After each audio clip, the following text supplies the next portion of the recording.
আসসালামু আলাইকুম রহমতুল্লাহ। আমার এই রেড ফিজেনের বাচ্চাটা হঠাৎ করে পাতলা পায়খানা করতেছে। দেখেন এর জন্য আমি কি চিকিৎসাটা দেই। এগুলো আমি দিচ্ছি, এগুলো কোনো কোম্পানির প্রচারের জন্য দিচ্ছে না, কারণ হচ্ছে আমায় ইমার্জেন্সি কাজের জন্য দিচ্ছি। এরপরও ঘরোয়া একটা চিকিৎসা দেওয়া লাগে।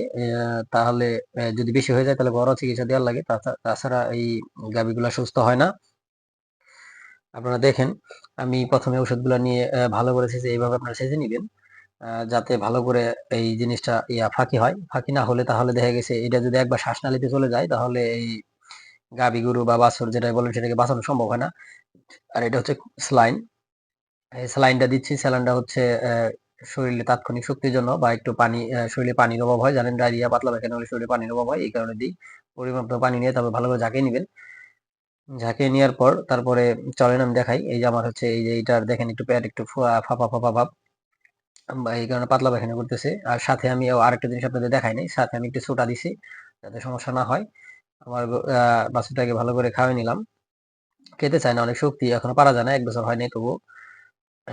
তারপর আমি ওইটার যে পাতলা পায়খানাটা করছে সেটা আমি পরিষ্কার করে দিচ্ছি, কারণ রাতে